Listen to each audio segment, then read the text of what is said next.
Ok, perfecto.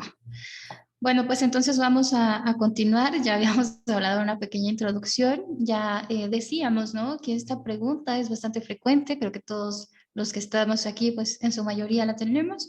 Ya habíamos dicho que tanatopraxia proviene de estas dos raíces, que es tanato, muerte, y praxis, práctica, ¿no? Que la RAE la define como aquella técnica de conservación temporal de los cadáveres y decíamos, ok, pero propiamente, ¿qué es lo que hacemos? Ya tenemos una conceptualización de esto, pero propiamente, ¿qué es lo que hacemos? Decíamos que nosotros nos vamos a centrar en una limpieza y desinfección del cuerpo, de ese cadáver. ¿Con qué intención? Ya lo habíamos comentado.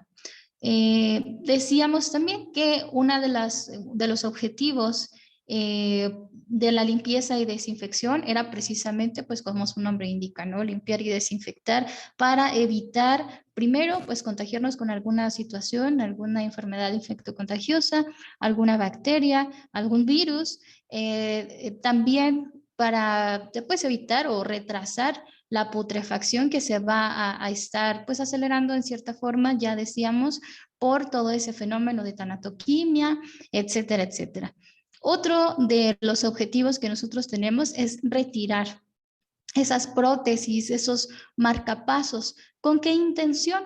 Bueno, pues las intenciones, perdón, son distintas. Vamos a hablar un poquito de eso. Vamos a estar o yo sé que existen pues algunas dudas, ¿no? ¿Qué pasa con el marcapasos? ¿Por qué se quitan? ¿Por qué no se quitan? Entonces, la extracción de aquellos tejidos, de aquellas prótesis y de aquellos marcapasos y otros dispositivos que puedan estar contaminando el cadáver es importante, pues decíamos retirarlo, es decir, aquellos compuestos o materiales de algunas prótesis pueden llegar a contaminar el cadáver, evitando que, por supuesto, pues nosotros estemos realizando una técnica correcta. O mejor dicho, esto puede evitar un resultado efectivo de todo mi procedimiento de tanatopraxia. Ahora, con esta situación que estamos tocando, se preguntarán ustedes, bueno, ¿qué pasa entonces? Decíamos con esas prótesis que presenta el cadáver, se quitan, y si se quitan, ¿a dónde se van? ¿Vuelven a servir? ¿Se reutilizan? ¿Se venden? ¿Qué pasa con todas estas cosas, ¿no? Que estamos retirando? Y bien, prácticamente lo que hacemos, decíamos, es extraer esas prótesis, esos dispositivos que está presentando el cadáver, pero no todos. No podemos, por ejemplo, abrir y quitar alguna prótesis de cadera si nosotros no estamos capacitados y sobre todo autorizados para realizar esta actividad quirúrgica. Lo que sí podemos quitar muy recurrentemente, decíamos, son los marcapasos, como lo referimos al principio. Más adelante voy a mostrarles un video de cómo vamos a quitar, cómo vamos a extraer esos marcapasos y pues iremos viendo poco a poco, ¿no? Entonces, en alguna clase, algunos alumnos, insisto, preguntaban, ¿qué pasa a lo mejor con esos implantes mamarios? Por ejemplo, entre muchos ejemplos más. Esos implantes mamarios nosotros no es necesario que los quitemos. ¿Por qué? Porque en realidad no hay una razón, entre comillas, de importancia para hacerlo. Es decir, estos implantes mamarios no van a contaminar el cadáver, no van a contaminar la técnica que estoy ejerciendo de tanatopraxia, no van a estar estropeando todo mi procedimiento, así como tampoco van a estar contaminando el medio ambiente, de acuerdo, pues evidentemente a los materiales que estos estén presentando, a lo mejor en caso de que el cadáver se vaya a cremación. Entonces, estos implantes, ¿qué va a pasar? Pues se van a quedar allí en el cadáver y en la cremación, si es el caso, se van a derretir y listo.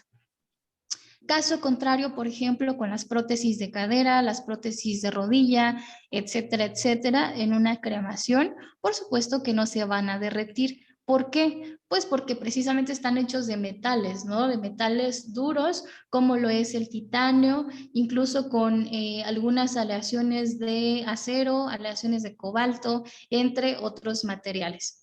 Ahora bien, en una cremación, pues esas prótesis, decíamos, no se van a derretir, pero evidentemente sí se van a desprender de las cenizas. De hecho, algunas proporciones de algunos metales preciosos, como lo es el oro, como lo es la plata, pueden ser muy visibles cuando ya estamos observando ya de manera muy, muy minuciosa esas cenizas que quedan, a lo mejor inclusive con la ayuda de un detector de metales.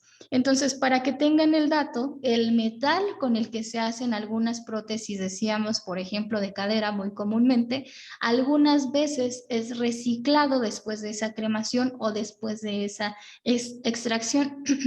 Otros metales que presentan algunas prótesis se pueden usar, por ejemplo, en algunos coches, en algunas industrias de diferentes giros, inclusive en aviones. ¿Qué pasa con esas prótesis entonces cuando las extraemos? ¿Cuál es ese lugar final a donde llegan? Lo correcto es que evidentemente se regresen al familiar y el familiar decida qué hacer con esa prótesis, ¿sí? Porque no nada más decíamos se usan como metal, sino que la misma prótesis puede ser donada, si está en buenas condiciones, a algún paciente que lo necesite y entonces tendría ya una siguiente funcionalidad. Últimamente, si ustedes por allí se meten a navegar en internet, en algunos países de Europa principalmente, pero en algunas otras partes del mundo también, hay empresas que han surgido para dedicarse a reciclar todo este tipo de prótesis. Por ejemplo, el país Holanda es un claro ejemplo de hecho. Hay una empresa en Holanda que se dedica a esto y esta empresa recolecta al año más o menos entre 250 y 300 toneladas de este tipo de metales que vienen obviamente de crematorios. Entonces, imagínense, al año 250 toneladas de estos materiales que envían los crematorios. Una cifra bastante interesante, ¿no? Hablamos de cantidades bastante fuertes y no son tantas empresas las que están pues ahora en el ejercicio de todo esto. Hablando hablando solamente de prótesis de este tipo y pues considerando, ¿no? Que las empresas no son muchas las que están realizando este tipo de cosas, pues es en donde nos centramos también en hacer algún tipo de investigación. ¿Qué está pasando? ¿Por qué o a dónde se están yendo todos esos metales que no están siendo reciclados? Entonces, los marcapasos y los desfibriladores, por ejemplo, no pueden ser pues, reciclados de la misma forma, ¿verdad? Tampoco puedo dejarlos dentro del cadáver porque, al contrario de las prótesis mamarias, como lo hablábamos al principio, estos aparatos sí contaminan el cadáver y sí van a alterar todo mi procedimiento de tanatopraxia. Entonces, si nosotros dejamos los marcapasos allí o dejamos adentro esos desfibriladores, las pilas, las baterías de estos aparatos en determinado momento se pueden calentar y lo que va a provocar es una explosión, ¿sí? Van a explotar. Obviamente, si esto explota, estará afectando nuestro trabajo, nuestro procedimiento. Otro tipo a lo mejor de implantes y de prótesis que podemos ver en este procedimiento o en estos cadáveres son las prótesis de pies, las prótesis de brazos, las prótesis de dedos, etcétera, etcétera, etcétera. Estos también se pueden donar a algún paciente que lo requiera, estando pues en las condiciones necesarias y tener una siguiente funcionalidad, ¿no? Entonces, en conclusión, nosotros vemos que no solamente los órganos se pueden donar, sino que también las prótesis pueden hacerlo y quién sabe, a lo mejor si alguno de nosotros aquí o conocemos a alguien que tenga alguna prótesis de rodilla, alguna prótesis de cadera, de tobillo, etcétera, pues igual alguna vez en la vida, alguna parte de nosotros estará formando parte de un avión, de un vehículo o alguna otra industria. Es curioso, ¿no? Se habían puesto a pensar en esa situación. Pero bueno, el siguiente punto nos dice que los objetivos, dentro de los objetivos también está el utilizar productos biocidas de conservación y embalsamamiento de un cuerpo. Un producto biocida, ¿qué es? Un producto biocida es una mezcla de ciertas sustancias químicas que pueden ser o bien naturales o pueden ser sintéticas, ¿sí? Este biocida tendrá como objetivo el estar neutralizando las acciones, o bueno, dicho de otra forma, tiene como objetivo tener un control específico sobre aquel organismo que sea considerado nocivo para el ser humano.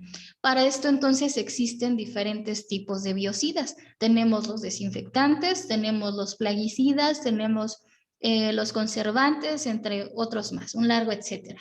En un ratito más hablaremos específicamente de estos biocidas que vamos a utilizar. El siguiente punto súper importante considerar es la restauración e incluso la reconstrucción del cadáver. ¿Para qué? Pues precisamente para disimular, para ocultar todas esas secuelas, esos vestigios de muerte, de accidentes, de homicidios, de enfermedades, de violencia en general, ¿sí?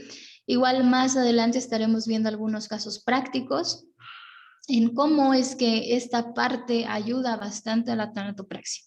El siguiente punto que vamos a considerar es el dar puntos de sutura, ocultar cicatrices, recomponer partes del cuerpo. Y bueno, pues aquí ya entramos en un tema que se llama, y que quizá también hemos escuchado, ¿no? Temas de tanatoestética. Por último, vestir al fallecido y prepararlo según los distintos soportes y para exponerlo en el tanatorio. Muy bien, pues en general esto es lo que hace un experto en tanatopraxia y tanatoestética. A eso nos dedicamos, esos son los objetivos, ese es el fin principal de nuestra intervención. Es bastante importante recalcar esto, que sabemos que desde hace muchísimos años desde la antigüedad se practicaban pues algunas técnicas para los cadáveres. Sabíamos que las culturas hacían actividades distintas de acuerdo pues a sus costumbres, de acuerdo a sus creencias. Por ejemplo, algunas culturas en aquellos años, en aquellas épocas, vestían a sus difuntos con ropas características, al igual pintaban sus rostros, sus caras con barro, con tinturas específicas, especiales, todo de acuerdo a qué, pues a la cultura y a sus creencias. Sabemos que hoy en día, pues esto viene a formar parte de prácticamente lo mismo, ¿sí? Sabemos que los rituales funerarios no son de ahora, no son de hace pocos años, sino que se practican desde hace muchísimo tiempo atrás, incluso quizá desde que sabemos la historia del ser humano, ¿no? De acuerdo a la historia nos determina que el ser humano vivía con cierto miedo por aquellos fenómenos naturales, lo cual nos llevaba, o los llevaba, mejor dicho, a pensar que eran pues un reflejo a lo mejor de los espíritus, de dioses, de demonios, que se reflejaban en lo que estaba pasando en la naturaleza. Entonces, derivado de todas estas creencias, empiezan a surgir estas costumbres sociales que se han ido modificando a lo largo de los años. Sin embargo, los egipcios fueron los que primeramente comenzaron a utilizar ese maquillaje tradicional, ¿no? Por ejemplo, ellos utilizaban el carmín para los labios para que tuvieran una coloración y no se vieran pálidos, no se vieran resecos. Utilizaban la henna para el cabello, para los ojos, ese delineado, ¿no? Tan bonito de los egipcios. Los egipcios hacían procedimientos de embalsamamientos y también sabemos que hacían procedimientos de momificación. Sabemos perfectamente que las culturas en ese entonces creían en dioses varios, ¿no? Dioses de cantidades grandes. Entonces, ¿a qué voy con toda esta pequeña pausa?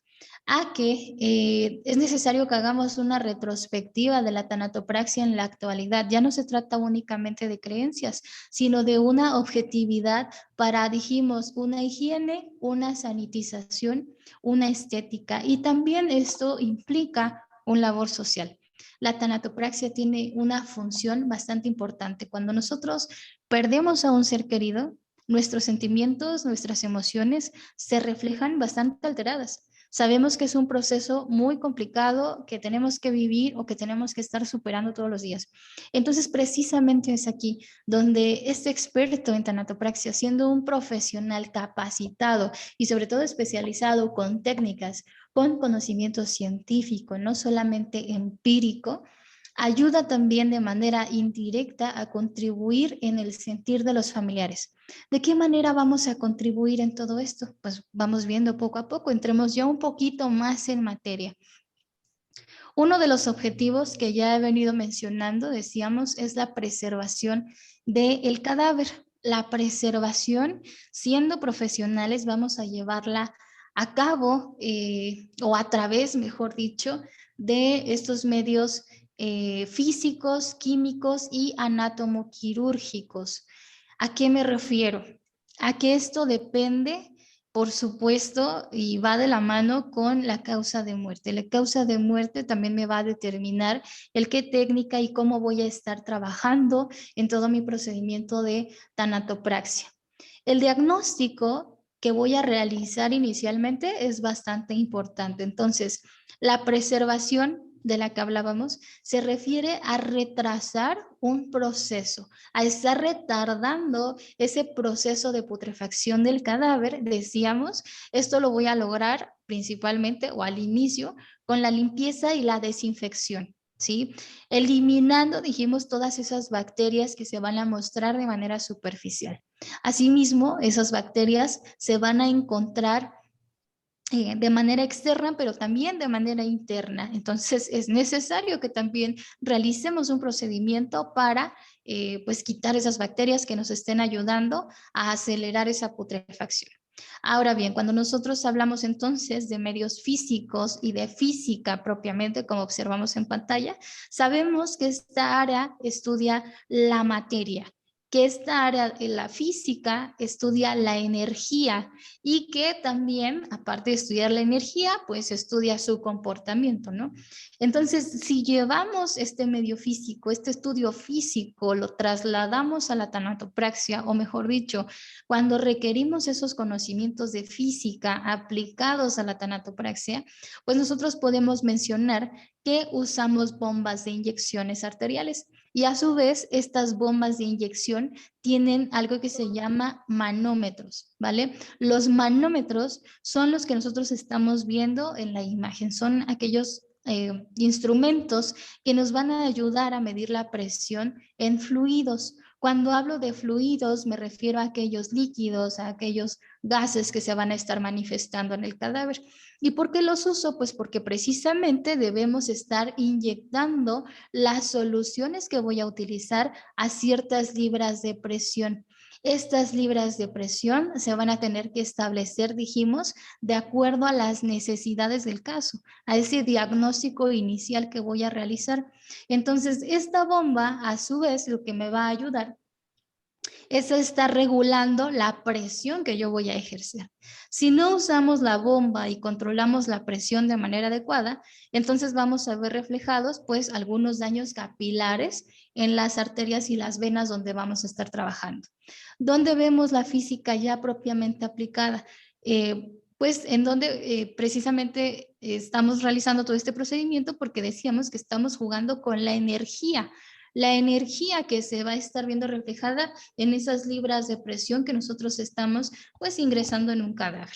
Entonces, desde el medio químico, ya entrando en la siguiente diapositiva, desde este estudio o este conjunto de conocimientos químicos, pues sabemos que la química es aquella ciencia que va a estudiar la materia, que va a estudiar sus propiedades, las propiedades de la materia, que va a estudiar la energía de la materia y también aquellos cambios físicos que va a presentar, que va a estar experimentando en diferentes situaciones. La química entonces se va a ver reflejada en las sustancias que vamos a utilizar. Esas sustancias conservadoras, esos químicos de preinyección, el formol, los colorantes, los humectantes, entre otros más. Y desde el medio, ahora sí, anátomo quirúrgico, ¿qué vamos a ver aquí en este conjunto de conocimientos anatomoquirúrgicos? Lo que vamos a estudiar aquí van a ser esas técnicas quirúrgicas que voy a estar utilizando o ejerciendo en la tanatopraxia, es decir, voy a tener que hacer ciertos cortes quirúrgicos, ciertos cortes histológicos, suturas, extracción de aparatos que ya mencionamos, tendré que estar haciendo incisiones y demás. Entonces debo conocer perfectamente anatomía, ¿verdad? Conocer o tener conocimientos de anatomía bastante minuciosos de forma muy puntual y de forma muy extensa, no solamente por encimita, ¿sí? Deberé conocer de arriba abajo el sistema nervioso, el sistema cardiovascular, el nombre técnico de las partes del cuerpo, el cómo funciona el cuerpo de manera interna y externa, las características que presentan ciertas enfermedades, cómo reconocer los vestigios en esas enfermedades. Esto también puede ser fundamental para decidir qué técnica es la que yo voy a emplear en el cadáver que voy a estar trabajando.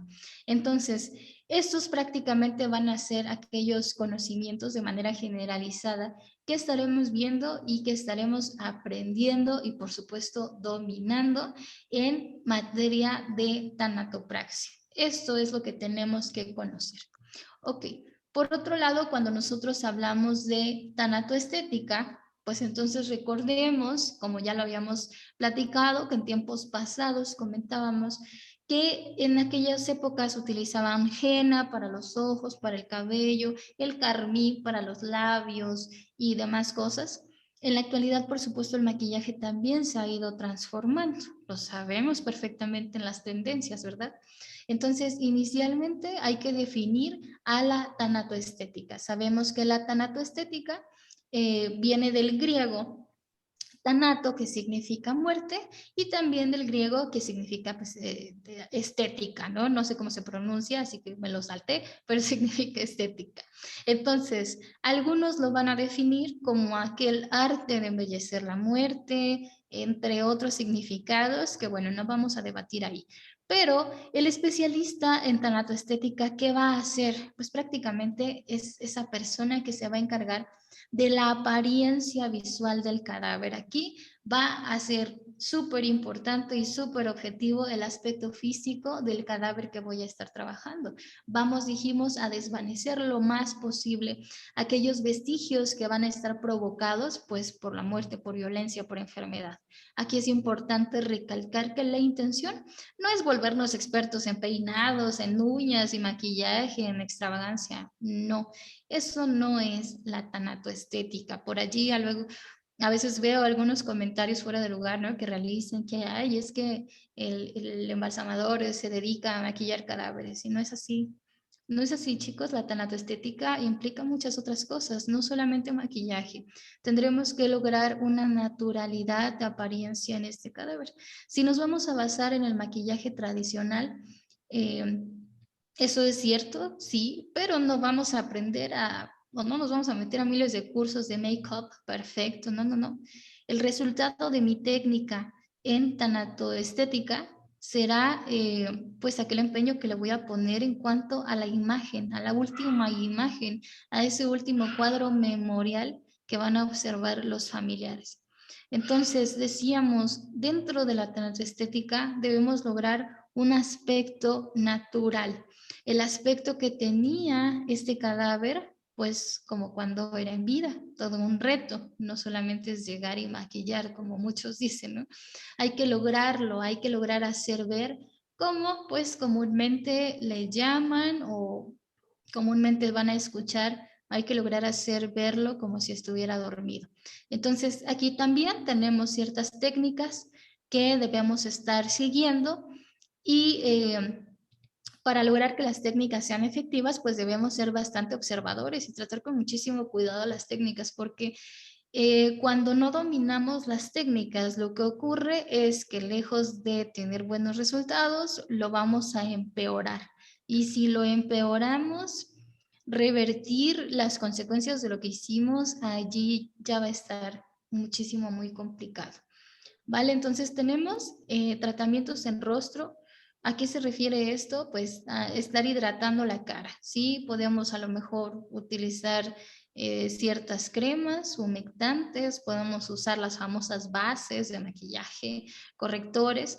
Las bases, al igual que como nosotros en vida, en cadáveres también deben ser adecuadas, deben coincidir con el tono de piel del cadáver. Recuerden que el cadáver ya no tiene esa coloración de piel igual que nosotros, ¿sí? Entonces es importante considerar esa coloración y también el, pues, considerar que cuando nosotros aplicamos estas, pues este maquillaje, bueno, los cadáveres ya no tienen eh, pues la misma consistencia de piel que nosotros, no existe la misma interacción de la piel con el maquillaje, entonces es importante tomar las técnicas con seriedad, ¿sí? Considerar también la opinión de los familiares, el preguntar si puedo rasurar, si no puedo rasurar, si puedo poner maquillaje, si no puedo poner maquillaje, si puedo quitar vellos, si no puedo quitar vellos, si puedo poner labial, aretes, la ropa,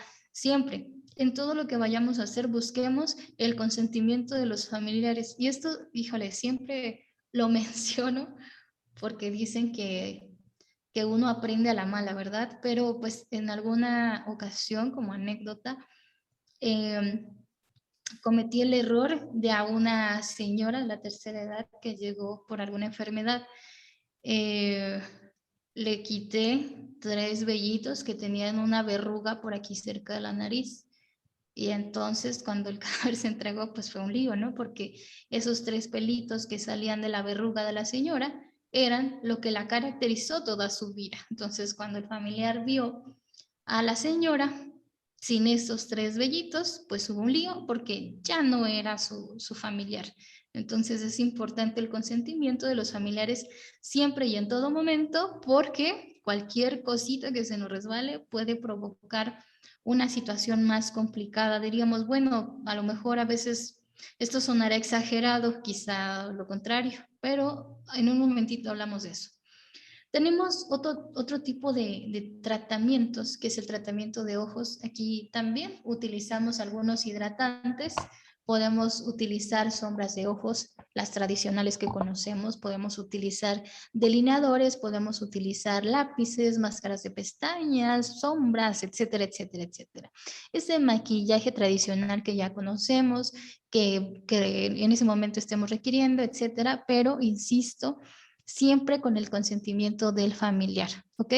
Tenemos también tratamientos de mejillas, ¿sí? Ok, permítame. Tratamientos de mejillas, tratamientos de labios, tratamientos de nariz. Aquí en los tratamientos de mejillas, pues igualmente, ¿no? Estamos hablando decíamos, de cremas humectantes, de algunos aceites.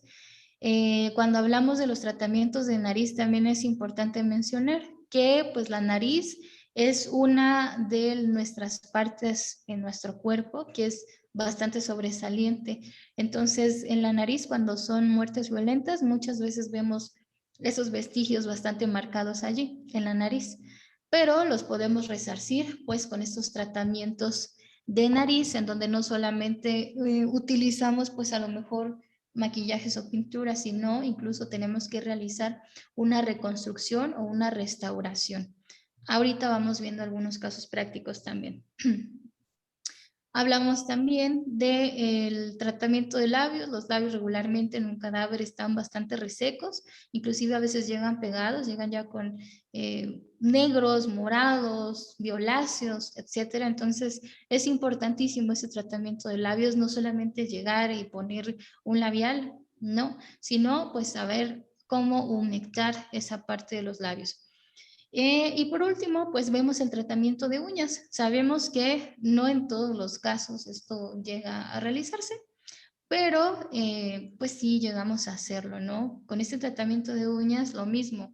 No quiere decir que vamos a ser expertos poniendo pues uñas de acrílico y demás, ¿no? Sino que pues nos vamos a centrar en realizar un tratamiento adecuado. Puedo apoyarme en algunos barnices, pero no necesariamente hacer pues algunos diseños súper ostentosos, ¿no? Solamente arreglar porque a veces las uñas del cadáver aparecen muy negras, moradas, rojas, inclusive a veces llevan tierra, entonces hay que quitarlas, ¿sí?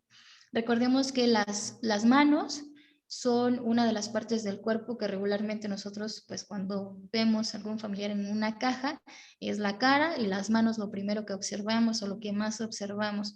Entonces es importante que este tratamiento de uñas pues tenga una buena aceptación, ¿no? Una buena apariencia. Entonces, bueno, pues existen diversos estudios de ciencia, diversos estudios de muchos investigadores donde se estudia pues la muerte, donde se estudian a los enfermos terminales, donde se estudia el duelo, donde se estudian todo este tema, ¿sí? Súper complejo. No me quiero atrever a platicar mucho de esto, solamente lo voy a mencionar de manera muy superficial para quienes no lo conozcan. Y pues vamos a hablar de este tema de tanatología, ¿sí? ¿Qué es este tema de tanatología? Bueno, pues algunos lo definen como ese estudio de la vida que incluye la muerte. Eso es un significado de muchos que van a encontrar. No puedo decirles cuál es el más acertado, quizá a los expertos en el tema lo sepan mejor, evidentemente, que yo.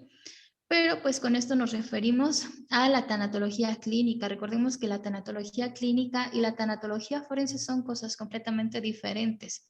¿Sí? La tanatología clínica y forense a veces también me ha dado ahí relajo con algunos alumnos porque tienen el estudio de tanatología forense y resulta que les enseñaron tanatología clínica y viceversa. Entonces, mucho cuidado con los términos. Cuando hablamos de la tanatología clínica, bueno, pues estamos hablando propiamente de esas fases del duelo que va a experimentar, no nada más de las fases del duelo, ya decíamos, en todo este tema que implica cuestiones, pues, de personalidades o de sentimientos, ¿sí? Entonces, nosotros propiamente hablando del duelo, hablamos de que, pues estaremos hablando propiamente 4 etapas generales, quizá algunos autores definan 7, otros 5, otras más, ¿sí? Entonces, general, hablando de manera general, existen 4 etapas de duelo, muchas de ellas pues se refieren, ¿no?, a esa fase de agonía y esa fase previa de la muerte, y que también pues debemos considerar para nosotros mismos, debemos considerar para los familiares de los servicios que nosotros vamos a estar atendiendo, perdón, en el ejercicio de nuestro trabajo.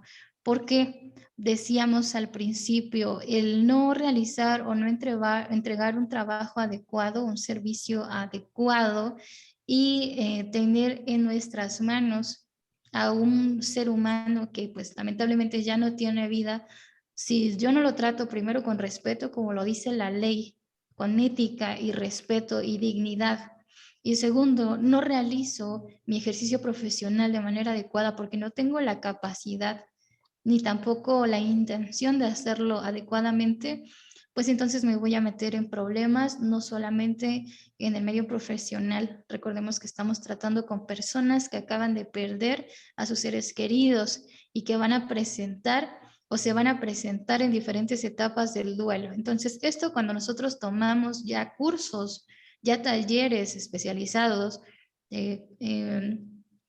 talleres profesionales donde nos vamos a dedicar a esto, es súper importante que lo conozcamos. Decíamos, para nosotros nos ayuda, pero la intención es que sepamos tratar con esta gente y tomemos con seriedad este trabajo.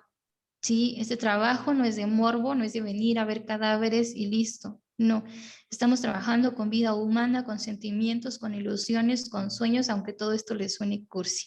¿Vale? Entonces, primeramente encontramos, decíamos, esa etapa de negación. ¿Qué es esa etapa de negación? Es prácticamente donde la persona reacciona pues siempre a manera de defensa, ¿no? Ante la realidad, buscando miles de opciones, buscando evidencias que muestren específicamente que el diagnóstico que están recibiendo de su familiar es un error, que quieren cambiar de médico, que quieren cambiar de hospital, que ellos están mal, no saben y mil cosas. Esto dijimos, vamos a hablarlo rapidísimo. La siguiente etapa que se va a presentar o que estaremos viendo es esta ira o enojo. Esta persona se va a estar negando, se está rebelando contra la realidad y frecuentemente se estará preguntando, ¿por qué yo? ¿Por qué a mí? ¿Por qué me pasa esto? Todo le molesta, todo le incomoda, todo le parece mal, nada le parece bien. Recordar lo que pasa o lo que está pasando, lo que pasó, lo llena de enojo, lo llena de rencor, lo llena de ira. A veces se necesita de esta fase para poder aceptar pues toda esta situación, ¿no? Otra de las fases es el pacto o negociación. Aquí ya se asume una condición, ¿no? Aparece una etapa para intentar estar negociando con el tiempo, con Dios, con la vida, con quien sea, para que nos ayuden, para lograr hacer algo, para detener la muerte, para prolongar la vida. ¿Sí? Estamos negociando con lo que sea para que nos dé unos minutos más, unos años más, un tiempo más, pero pues esto lamentablemente ya es imposible. Aparece esta etapa de depresión cuando la persona ya empieza a adquirir un poquito más de conciencia, ¿sí? Un poquito más de conciencia a diferencia de las fases anteriores en donde pues está está fracasando esa conciencia, ¿no? De realidad. Aquí en esta depresión ya estamos aceptando que la enfermedad, si estamos hablando de una muerte por enfermedad, una muerte natural, o si estamos hablando de una muerte violenta, pues que esto es inevitable, que si es alguna, decíamos, alguna enfermedad, pues consecuentemente irán apareciendo más vestigios de muerte y que pues bueno, lamentablemente tenemos que estarlo aceptando. Tenemos la fase de aceptación. En esta etapa, pues ya la persona, ¿no?, irá resolviendo varios procesos, varios problemas, varias situaciones que pues le van a ayudar a estar aceptando ya propiamente la situación que está viviendo. Aquí la persona va a preferir dormir todo el tiempo, va a preferir estar sola todo el tiempo, va a sentir, bueno, no va a sentir felicidad, no va a sentir dolor, no va a sentir tristeza, va a estar indiferente con la vida. Entonces, dentro de todo este estudio de tanatología se incluyen aspectos u objetivos importantes para, o uno de los objetivos de la tanatología tiene como visión ayudar a crear en las personas ciertos sistemas de creencias, pero creencias propios, no inculcados, sino ayudarle a tener su propio sistema de creencia sobre la vida y la muerte, pero no como una fantasía o no como un castigo de la vida o un castigo divino, sino como aquella aceptación de la muerte como pues un proceso natural que todos en algún momento de nuestra vida vamos a tener que pasar. ¿Sí? Otro de los objetivos es preparar a la persona para asumir pues esa muerte propia y de las personas que están cercanas a nosotros. También otro de los objetivos es entender esa dinámica de la pena, del duelo, desde un punto de vista más humano, donde pues esté evidenciando, donde se esté dando importancia a pues, todo este tema, ¿no?, de la muerte. Okay. ¿Quién tiene su micrófono por ahí encendido? Miriam García, Mirna. Miriam García. Ok, vamos entonces ahora sí. Esto no me quise detener mucho ahí en esas etapas de tanatología, porque pues eso no es mi fuerte, yo no soy especialista ahí, pero eso es para que lo conozcan. Pero vamos a entrar ahora sí de lleno a estas técnicas quirúrgicas de tanatopraxia. Voy a detener un momento mi video porque vamos a estar viendo algunos videos, algunas imágenes, entonces esta presentación viene muy cargada de material gráfico, ¿vale? Entonces en un momentito más lo vuelvo a encender para que la conexión no nos interrumpa. Ok, entonces lo primero que tenemos que hacer antes del instrumental, ya decíamos, pues es siempre considerar a los cadáveres como, pues como cadáveres que nos pueden vulnerar, entre comillas, ¿sí? Porque nosotros no sabemos si tiene alguna enfermedad infectocontagiosa que de pronto pues nos pueda evidentemente dar algún problema, ¿sí? Que nos pueda contagiar o algo similar. Entonces siempre hay que utilizar el equipo de protección personal correspondiente y adecuado. Quizá en la práctica actualmente pues somos muy pocos los que intentamos utilizar todo el equipo de protección. No se lo tomen a juego, de verdad que no. Hay casos que pues lamentablemente uno conoce y todo por no utilizar el equipo de protección personal, por no querer utilizar cubrebocas, por no querer utilizar gogles, por no querer utilizar una simple pijama quirúrgica, una bata o lo que sea para protegernos, ¿vale? Muchísimo cuidado con pues todo eso. Una de las cosas que tenemos que conocer de manera profesional es el instrumental. Sí, el instrumental es importantísimo conocerlo, saber para qué sirve y sobre todo utilizarlo porque, bueno, en la práctica igual hemos visto de todo, ¿no? Pero pues lejos de usar a lo mejor lo que estamos viendo aquí, ¿no? Un bisturí, la hoja del bisturí, el mango del bisturí, se utilizan cuchillos, se utilizan sierras, no sé qué tanta barbaridad. Ya estamos hablando de una capacitación, estamos hablando de cuestiones profesionales, ¿sí? Estamos hablando de conocimientos profesionales. Entonces, creo que pues conocer estas herramientas quirúrgicas pues deben ser importantísimas, ¿sí? Tenemos aquí una foto del bisturí que se utiliza. No hay tanto que hablar allí. Si lo quieren conocer, pues bueno, adelante podemos leer toda una bibliografía, ¿no? de hojas de bisturí, pero en realidad en tanatopraxia no es tan riguroso utilizar alguno en específico. Tenemos los mangos de bisturí, tenemos las pinzas anatómicas, tenemos las tijeras que pues se van a tener una diferenciación de acuerdo a sus ramas, de acuerdo a su punta, de acuerdo a su filo. Tenemos tijeras de disección, tenemos tijeras fuertes, tenemos tijeras especiales, pero no son tijeras así como que de la papelería, ¿verdad? De 5 pesos o de 10, no, o sea, son tijeras especiales que fueron diseñadas para tener intervención quirúrgica. Entonces, todo esto, aparte de que pues le da un sentido profesional, nos facilita muchísimo más el procedimiento de tanatopraxia y nos ayuda a entregar un resultado más efectivo. ¿Ok? Tenemos más tijeras, las tijeras Mayo, que son una de las que no pueden faltar en nuestra caja de herramientas quirúrgicas. Tenemos las pinzas de campo, tenemos las pinzas Duval, las pinzas Kelly, ¿sí? Los separadores manuales, estos también los vamos a ver un poquito más adelante. Los separadores pues también van a tener divisiones, ¿no? Los podemos encontrar como ganchos, curvos, espatulados, dentados. Algunos otros pues tienen la facilidad de que los podemos moldear para lo que nosotros vamos a requerir. Tenemos separadores o retractores manuales, tenemos los separadores o retractores ahora sí ya para venas y nervios. Esos separadores para venas y nervios los vamos a estar utilizando también muy constantemente en el procedimiento de tanatopraxia. Tenemos estos separadores que son autoestáticos o que también son fijos. Las agujas también vamos a encontrarlas clasificadas por su forma, por su ojo y por su sección transversal. ¿Vale? ¿Cuáles son los que utilizamos en tanatopraxia?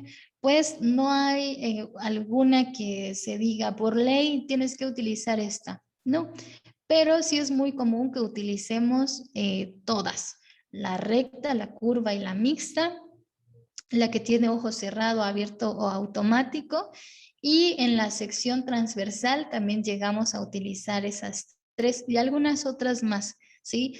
¿De qué depende esto? Pues de la técnica con la que estemos pues acostumbrados a trabajar, o mejor dicho, la técnica que nosotros estemos realizando en ese momento. No todas las agujas nos sirven para ciertos procedimientos. En un ratito vemos las imágenes para saber cuáles son las que más se adecúan. Los portaagujas, no vamos a agarrar la aguja y vamos a estar suturando con las manos o bueno, con los dedos, sino vamos a tener que utilizar un portaagujas. Ese portaagujas me va a ayudar a que la manipulación de esas agujas pues sea más sencilla, más efectiva y sobre todo más precisa. Y también me ayuda pues a que no corra el riesgo de picarme, ¿verdad? Con una aguja y luego posteriormente eso me genere pues alguna complicación. Estos son los portaagujas. Bueno, es una foto que incluí de aquella herramienta quirúrgica que utilizo yo. Estamos viendo pues todo lo anterior, ¿no? De lo que hemos hablado. Ok, entonces iniciamos con esas técnicas, ahora sí, de tanatopraxia, y lo primero que vemos es el realizar una descripción de las zonas anatómicas que estamos abordando. Y esa descripción de las zonas abordadas, pues de qué va a depender o de qué van a depender, dijimos primero, pues de la causa de muerte. Dependiendo de la causa de muerte y de ese diagnóstico que yo esté empleando, será pues la zona anatómica que voy a tener que abordar. Entonces vemos ahí en amarillo, ¿no? Que nos dice, iniciamos con una disección y canalización de la arteria radial. Arteria radial porque es la primera que estamos observando en la pantalla. Es un ejemplo que por ahí descargué de internet, esto no es de mi autoría, pero fue para que ustedes tuvieran una imagen visual, ¿no? De lo que estamos observando. Entonces, lo que estamos viendo es el brazo izquierdo. La intención es conocer en dónde está la arteria radial y saber que se realiza una disección y una canalización de la misma. Allí ojalá que alcancen a ver. Ahí está marcado con su nombrecito que dice radial. ¿Okay? Tenemos la disección y la canalización de la arteria humeral. La arteria humeral, igual pues será otra zona anatómica que voy a poder elegir para abordar en mi procedimiento de tanatopraxia. Tenemos la disección y canalización de la arteria femoral. Vemos que a diferencia de estas anteriores, pues la consistencia anatómica es distinta, ¿no? Evidentemente porque aquí está disecado y aquí pues no. Entonces, por ahí más o menos alcanzamos a ver la arteria y la vena femoral, pero solamente de manera superficial. Entonces vean cuántas capas anatómicas tenemos que sobrepasar para poder abordar esa arteria femoral. Importante mencionar aquí que nosotros vamos a estar trabajando sobre las arterias, ¿sí? Esto digamos, en una técnica tradicional. Lo menciono tradicional porque en la mayoría de los casos lo vamos a realizar así, pero habrá casos especiales y casos distintos donde no podamos utilizar las arterias y entonces tendremos que utilizar otras técnicas, ¿vale? Entonces vamos a ver digamos, esta técnica general, utilizar las arterias y también las venas, ¿no? En su momento. Ok, vamos con esa disección y canalización de la arteria carótida. La arteria carótida, pues sabemos que se ubica a esa altura pues del cuello, ¿sí? En palabras coloquiales, para que todos estemos en el mismo entendido. Y lo que tenemos que hacer, dijimos, es una disección y canalización de esa arteria. ¿Cómo lo voy a realizar? Ok, vamos a ver esas imágenes. Lo que estoy realizando ahí es una incidencia, una incisión en la zona media baja del cuello, pero en sentido transversal. ¿Qué es lo que vamos a observar una vez que yo realizo esa incisión? Pues lo que estoy observando es el músculo cutáneo del cuello, que es bastante sencillo de identificar porque es ese que está más superficial. Y una vez que yo incido ese músculo cutáneo, lo que voy a encontrar es el músculo esternocleidomastoideo, el homoioideo, el esternocleidotiroideo y así estaremos viendo las diferentes capas de los músculos, ¿sí? En el centro, una vez que ya incidí todos estos músculos, lo que voy a localizar es el paquete vasculonervioso. En estas fotografías se observa un poco mejor. Entonces dijimos, realizamos la incisión. Bueno, primero seleccionamos la zona que voy a abordar. Posteriormente viene una disección. ¿Qué es lo que voy a hacer? Una incisión, dijimos, en esa zona media baja del cuello que se va a realizar de manera transversal. Es lo que estamos observando en la imagen izquierda. ¿Qué es lo primero que voy a ver? Dijimos, el músculo cutáneo del cuello, ¿sí? Que es el más superficial. Voy a seguir haciendo la incisión y lo que voy a observar enseguida será ese músculo esternocleidomastoideo, voy a observar el músculo homoioideo y voy a observar el músculo esternocleidotiroideo, ¿ok? Una vez que ya incidí estos músculos, lo que voy a localizar o lo que voy a observar es el paquete vasculonervioso. Entonces, estábamos hablando de que necesitamos conocimientos físicos, químicos y anatomoquirúrgicos. En este momento lo que estamos trabajando es conocimiento anatomoquirúrgico. Dale mucho conocimiento de anatomía, mucho conocimiento de procedimientos quirúrgicos. Ok, seguimos avanzando. Y lo que vamos a observar o lo que estamos observando es la incisión. Dijimos, se realiza la incisión, eso superficial que se observa es ese músculo cutáneo.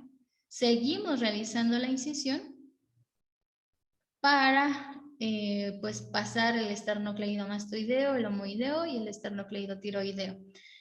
Ok, esa técnica que estamos viendo en la pantalla con un dedo, pues no es del todo correcta, pero bueno, es así como lo realizamos para facilitar, ¿sí? Lo correcto es utilizar los separadores, ¿sí? Utilizar la herramienta quirúrgica necesaria para realizar esos cortes. Pero ¿qué pasa? ¿Por qué en tanatopraxia se puede realizar ese procedimiento de esa forma? Porque no estamos trabajando con seres vivos. Entonces aquí sí hay que tener precisión, pero pues no corremos el riesgo de dañar a un ser humano, ¿vale? Finalmente no tiene vida y podemos resarcirlo con algunas técnicas, pero bueno, lo correcto sería, insisto, realizarlo con separadores especiales.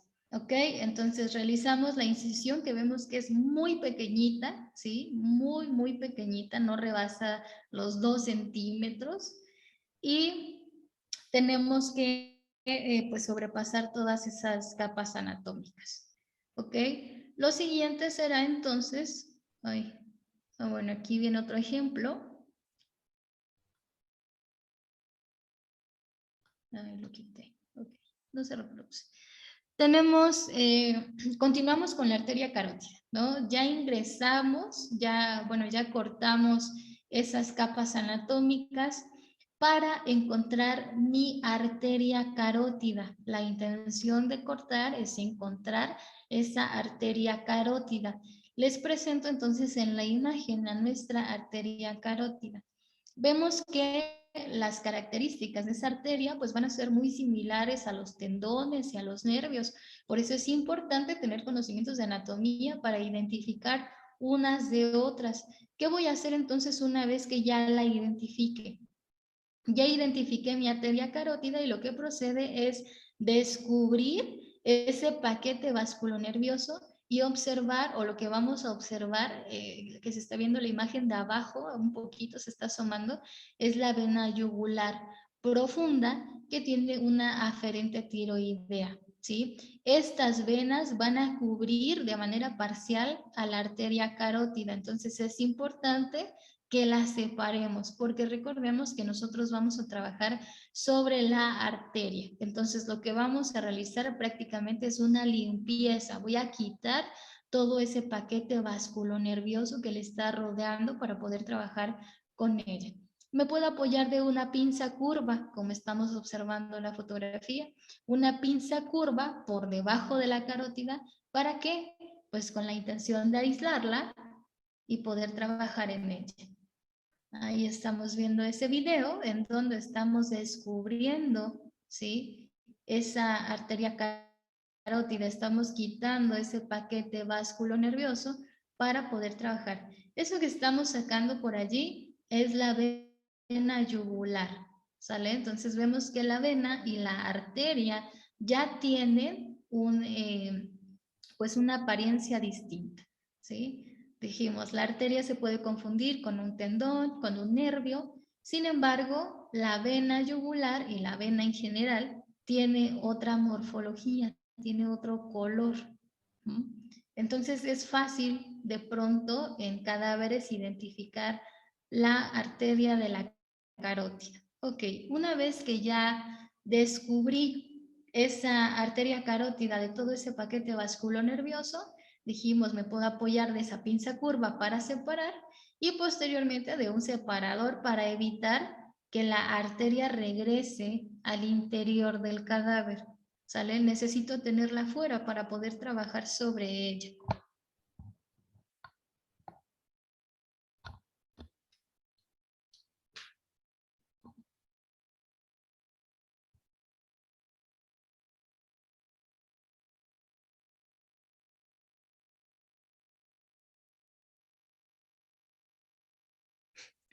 Ok, continuamos.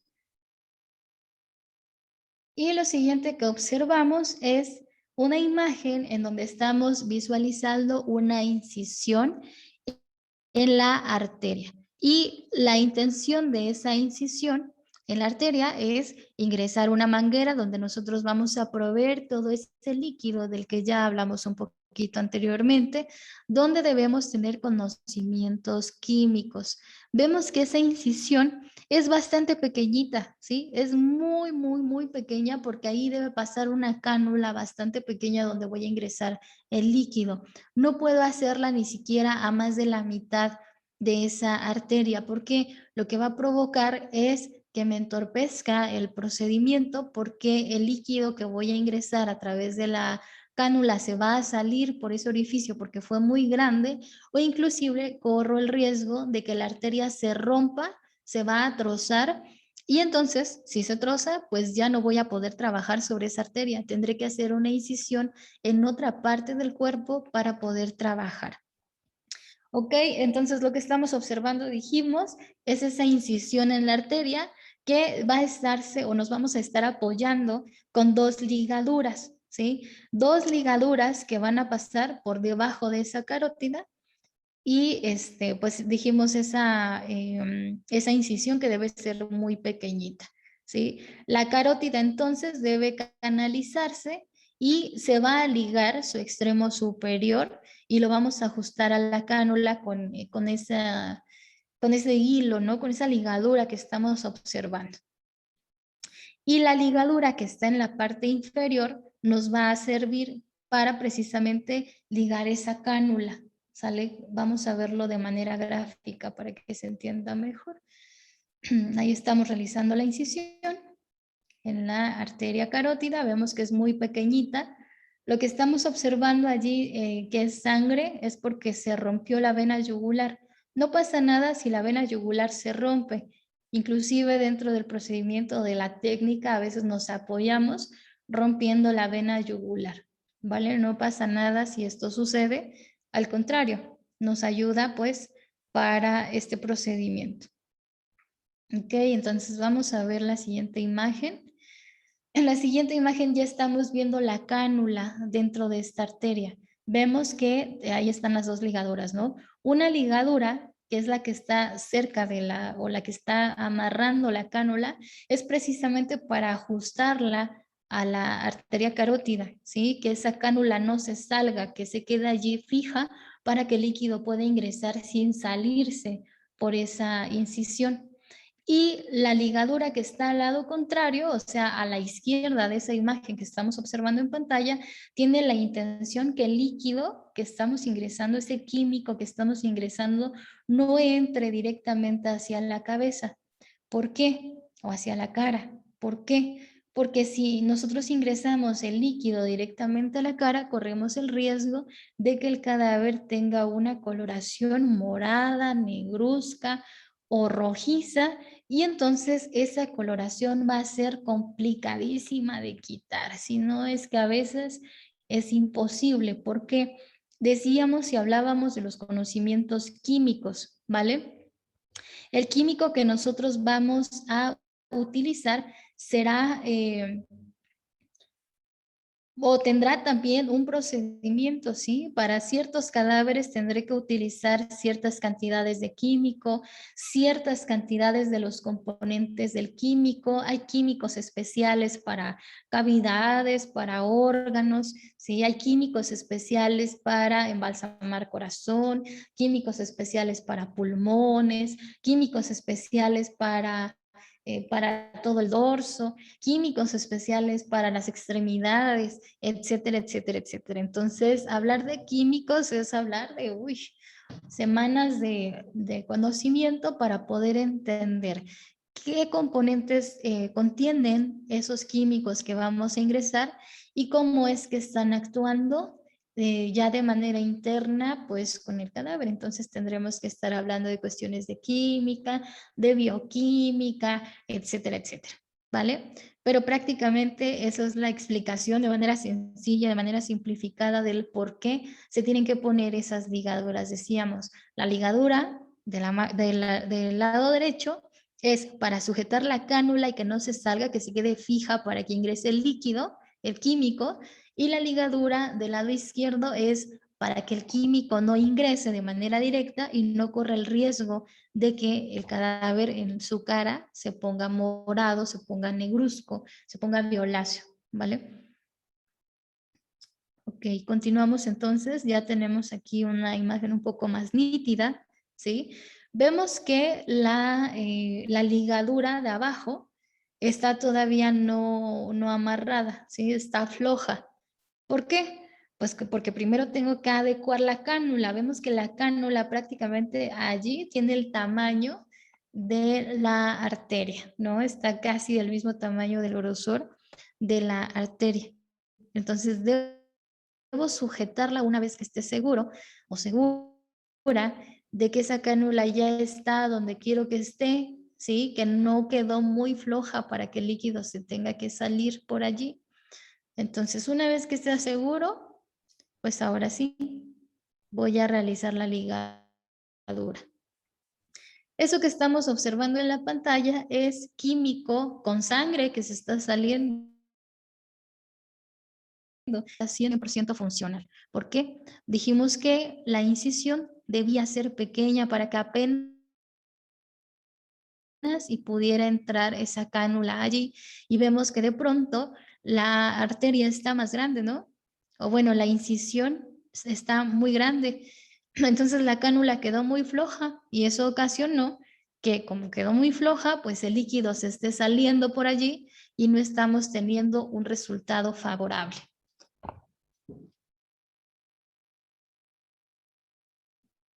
Entonces, ¿cuáles son las consecuencias de esto? Pues dos consecuencias principales, entre otras más.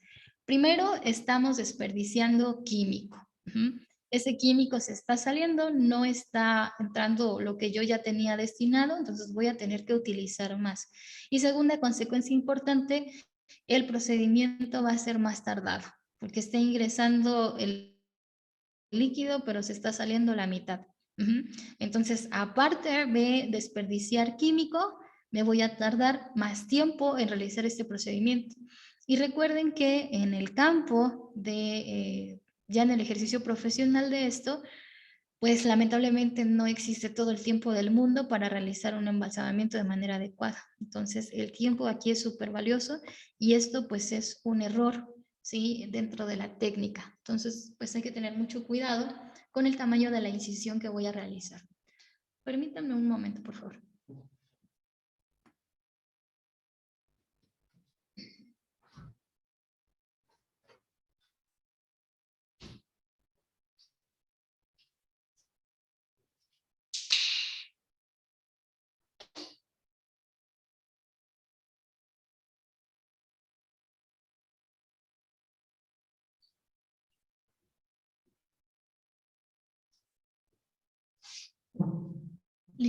Listo. Ok, continuamos. Y aquí ya se ve un poco mejor, ¿no? Esta imagen. Estamos viendo ya las dos suturas. Decíamos lo que estamos observando es la sangre que se está saliendo producto pues de la ruptura de la vena yugular. Decíamos, romper la vena yugular al momento de estar buscando la carótida no es un error. Hay veces que podemos apoyarnos, incluso lo hacemos de manera intencional, rompemos la vena yugular para que nos ayude pues a que los líquidos internos del cuerpo, o sea, la sangre de esa vena salga más rápido. Entonces no pasa nada si al momento de estar buscando la arteria rompemos la vena yugular. Donde sí hay problema es si yo hago la incisión inicial pues muy profunda, corro el riesgo de romper la arteria y dijimos, si se rompe la arteria, pues ya no puedo trabajar sobre ella, tendré que buscar otra arteria del cuerpo en donde pues pueda realizar el procedimiento. Ok, lo que sigue es realizar una incisión abdominal. Ajá. Vamos a tener que entonces ingresar, hacer una incisión en el abdomen para realizar la extracción de líquidos internos. ¿Qué es lo que voy a pretender realizando este ingreso en el abdomen? Pues se realiza la incisión abdominal pero a un ladito y arribita del ombligo, salen no en el ombligo directamente, sino un poquito arriba y un poquito hacia un lado. No hay una medida exacta, ¿sí? Así como lo estamos observando en la imagen. Vamos a ingresar esa cánula dentro de pues ese abdomen y la intención será extraer los líquidos a través de que pues con esa cánula vamos a estar ingresando y saliendo del abdomen para estar pues incidiendo los órganos de manera interna para que esa cánula pues está conectada a un extractor. Entonces lo que va a pasar es que cuando yo ingrese la cánula van a estar o se van a estar extrayendo los líquidos, ¿sí? A través de ciertas, cierta fuerza que ya habíamos hablado en física. Vale, ahorita les muestro un video de ese procedimiento. Aquí está. Se ingresa la cánula. Ahí vemos dónde se hace la incisión abdominal. Se ingresa y sale. Se ingresa y sale. Decíamos, la intención es incidir los órganos de manera interna. No es necesario que yo haga una apertura de cadáver. Lo puedo realizar perfectamente así. Y pues tendré que conocer o tener conocimientos de anatomía para saber dónde están localizados los órganos y dónde estoy incidiendo, porque de pronto estamos ingresando y saliendo, pero no sabemos dónde estamos incidiendo, ¿vale? Entonces, la intención de esta parte de la técnica es, decíamos, incidir para que se estén absorbiendo todos los líquidos que están allí.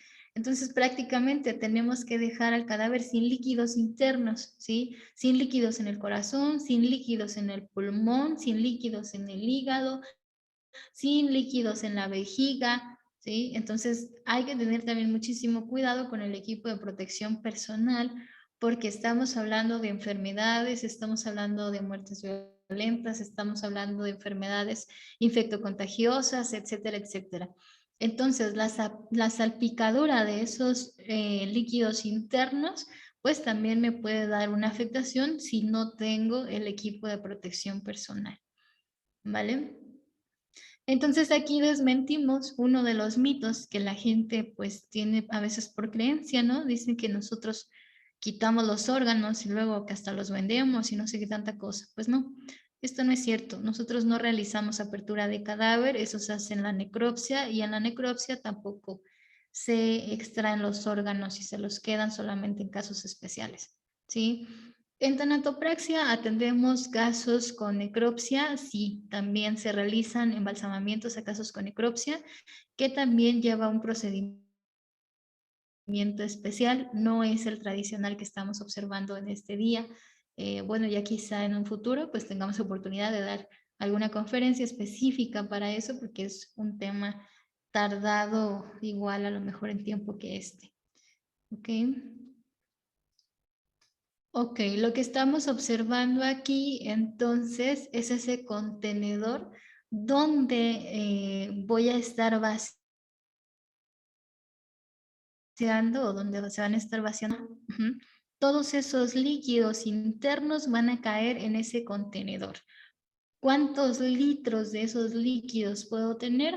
Pues no hay una cantidad específica, siempre van variando pues de acuerdo al cadáver. En algunas ocasiones llenamos hasta 3 contenedores, 4 contenedores, en algunas otras ocasiones llenamos la mitad, en algunos solamente uno, y hay que tener mucho cuidado con ese tipo de líquidos. Esos líquidos no se tiran a la coladera, ¿vale? Esos líquidos, todos los líquidos, ese material, ese equipo de protección, ese material quirúrgico, las agujas, los bisturís, etcétera, no se van a la basura, ¿sí? Se ponen en contenedores especiales para que algunas empresas que se dedican a la recolección de esos residuos vayan y los recolecten, ¿sí? No se pueden ir a la basura porque van a contaminar tanto el medio ambiente pues como a otros seres humanos, a otros seres vivos. Entonces, la intención es ponerlo en contenedores especiales para que las empresas hagan su trabajo, para que se recolecte todo el RPBI y entonces se le dé un tratamiento especial para su destino final. No se puede tirar así.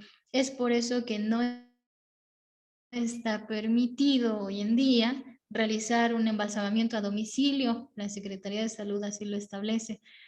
Pero bueno, pues quizá ustedes dirán, ah, caray, pero yo conozco a alguien que sí realiza esto, o tengo un conocido, un familiar que a su familiar le realizaron el embalsamamiento en su casa y tiraron los líquidos en su baño. Pues esto no es correcto, ¿sí? Mucho cuidado con eso, mucho cuidado con quien contratan también para este tipo de servicios. Verifiquen que las embalsamadoras tengan el equipo necesario y lo adecuado, pues aunque a veces parezca más cómodo hacer el embalsamamiento en casa, la verdad es que genera un foco de infección impresionante que a lo mejor inmediatamente no lo ven, pero a la larga les va a perjudicar. Entonces siempre intenten contribuir a esa parte ética del embalsamamiento para que no se haga en casa, y aquellos que se quieren dedicar o aquellos que se empiezan a dedicar y creen que no pasa nada, pues está bien, pero piensen en esas consecuencias, ¿vale? Y pues, insisto, lo establece la legislación. Ok, una vez que nosotros ya hicimos la extracción de esos líquidos, procedemos a suturar. Ujú. Esa incisión que estamos observando en pantalla es la que se realizó para la búsqueda de la arteria carótida. Entonces ya ingresamos los químicos por esa arteria que lleva, decíamos, un procedimiento especial donde vamos a utilizar la física porque vamos a utilizar libras de presión que me van a ayudar a estar empujando ese químico que voy a ingresar y pues ciertas cantidades de químico para ciertos casos, ¿no? Con cadáveres que voy a estar trabajando. Entonces, una vez que ya ingresé eso y que ya extraje los líquidos, lo que sigue es suturar las incisiones que realicé.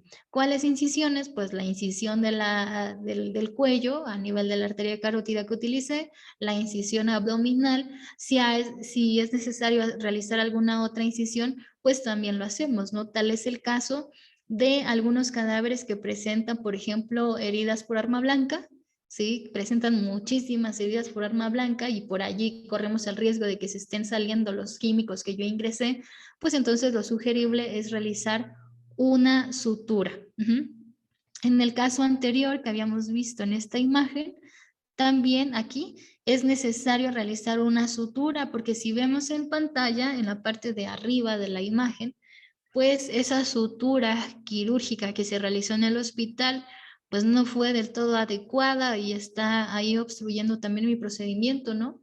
Está abierta, se está saliendo parte interna del cuerpo y entonces eso va a provocar que en determinado momento, a la hora de que se esté velando este cadáver, pues los químicos estén saliendo por allí. Entonces esa y otras cosas son la causa de que cuando nosotros vamos a un funeral y decimos, ay, es que ya se están saliendo los líquidos, es que ya se está mojando, pues es eso. Son varias cosas, pero primero es, no realizamos suturas que nos están invadiendo el procedimiento como la que estamos observando allí. Segundo es que no hacemos la extracción adecuada, es decir, que la extracción de líquidos la dejamos ahí a medias porque ya me cansé, porque ya me ganó el tiempo, porque me están presionando y no quité todos los líquidos para que pues no se estuvieran saliendo del cuerpo. Y también tuve o puede ser probable que haya tenido un exceso de químicos que estoy ingresando al cadáver, o también puede ser que ingresé demasiadas libras de presión y eso produjo que se rompieran las arterias donde ingresé el químico y pues ese químico ya se estuvo esparciendo por todo el cuerpo. ¿Vale? Entonces son diferentes motivos por los que se pueden salir los famosos líquidos de un cadáver. Pero pues todo esto pues es parte de mala práctica y malas técnicas. Entonces mucho cuidado con eso.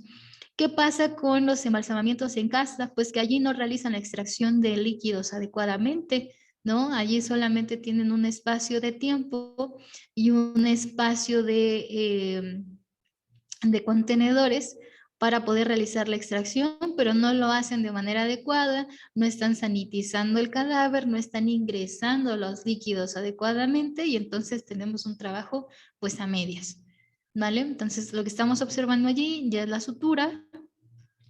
También existen diferentes tipos de suturas de los que yo puedo pues estarme apoyando y tendré que trabajar sobre la más adecuada.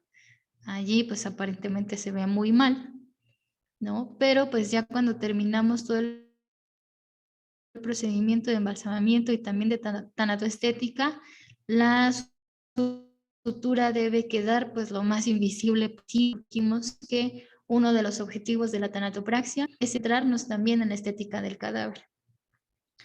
Lo que estamos observando en pantalla es cómo se realiza el procedimiento para la extracción de un marcapasos.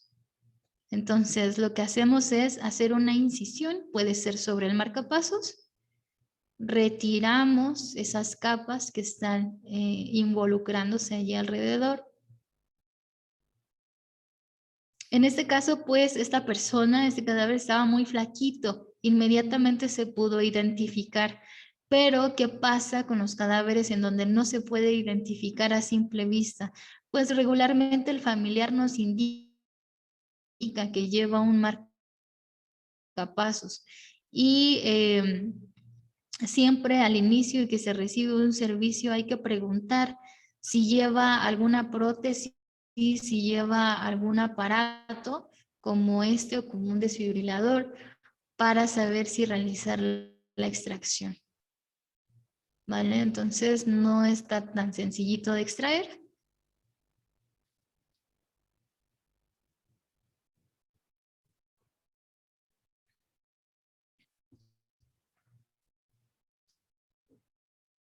Jalamos lo más que se pueda. No es necesario retirar todo. Hacemos un corte. No con con esas tijeras que vamos a observar ahorita. Ya vimos el riesgo, vimos lo que pasó con el bisturí. ¿Qué hubiera pasado si ese laminillo hubiera llegado a la cara? Esas tijeras no son adecuadas. Y bueno, ya realizamos el corte. Decíamos, no es necesario sacar todo, lo que nos interesa es sacar propiamente ese aparato que trae las pilas. Decíamos, ¿por qué? Porque las pilas en determinado momento se pueden calentar y van a explotar. Y pues entonces eso no es correcto, ¿verdad? Se pueden calentar, ¿por qué? Primero por los químicos que estamos ingresando y segundo porque pues en el velatorio sabemos que acostumbramos en algunas pues sí, en algunas culturas o en algunas costumbres de nuestras familias, poner veladoras y entonces esas veladoras y el calor de la gente a veces pues complica eso, se calienta y realiza o explota y pues luego nos van a reclamar a nosotros por no haber hecho la extracción.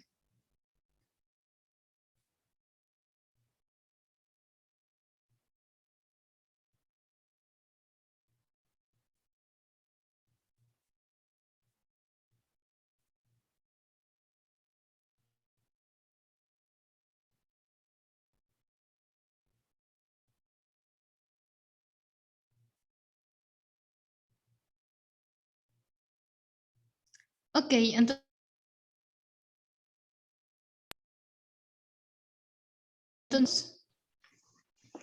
nada más vamos a ver algunos rápidos, ¿sí? No nos vamos a detener mucho en los casos prácticos. Eso ya en algún momento, si es que se da, lo hablaríamos en algunos casos de restauración y reconstrucción, en donde pues utilizamos ya diferentes técnicas, ¿no? Pero aquí estamos viendo la mano de un cadáver masculino de aproximadamente, no recuerdo, entre 70 y 75 años. Su mano está bastante deshidratada y presenta mucha rigidez también cadavérica. Vemos que presenta también esa coloración violácea y es así como ya se ve pues cuando se entrega. Hay una diferencia, ¿no? Principalmente pues de coloración. Ya no se ve tan pálido, ya no se ve tan deshidratado, ya no se presenta esa rigidez cadavérica ese vestigio de violencia, ¿sí? Esa equimosis que aparece en color violáceo ya no está.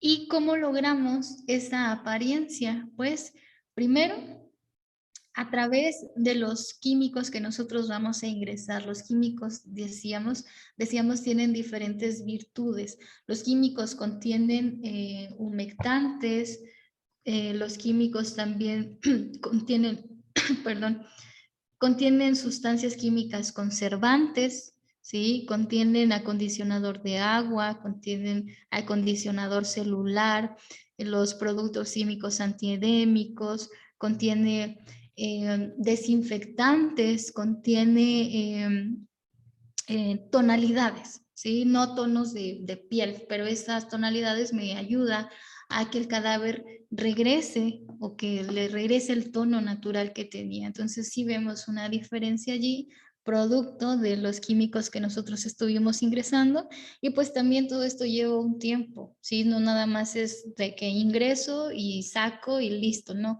también hay que dejarlo reposar cierto tiempo. Esto depende de la persona o del cadáver que estemos atendiendo, ¿no? Los tiempos no son iguales en niños, en fetos, en adultos, en personas de la tercera edad, en personas con obesidad. Todo va cambiando. Por eso es importante hacer un diagnóstico inicial.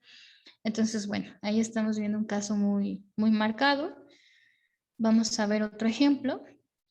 Una mujer de aproximadamente 60 años. Ella presentaba este edema en todo el cuerpo, sí, estaba bastante hinchada, tenía muchísimos líquidos y pues vemos esa coloración amarillenta, ¿no? En la imagen izquierda, una coloración bastante amarilla. Vemos que también las uñas, ¿qué traen las uñas? Pues trae tierra. Entonces hay que hacer ese tratamiento también de uñas para que pues no se vea tanto, no sea tan mal. Allí probablemente pudimos aplicar algún esmalte para que las uñas no se vieran tan blancas, pero bueno, eso también fue decisión del familiar. Entonces se ve la diferencia, ¿no? Ya no se ve hinchada, ya no se ve amarilla, ya no se ve tan rígida y estamos viendo un aspecto más natural. Todo esto es lo que logramos con el embalsamamiento. Otra imagen. Vemos que está muy pálida, ¿sí? Hay rigidez cadavérica también.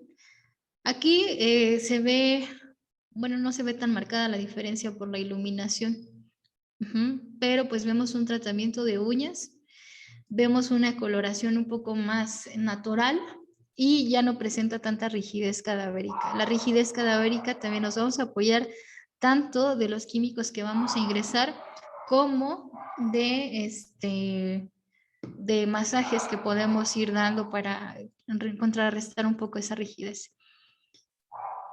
En la imagen derecha observamos una imagen que no es de mi autoría, ¿sí? La encontré por ahí en internet y me gustó mucho para proyectárselas en esta ponencia. Vemos la diferencia bastante marcada, ¿no? Mucha deshidratación, la coloración es bastante visible y también la rigidez se logra percibir allí. La imagen izquierda, igualmente la tomé hace un año, si no mal recuerdo, algo así.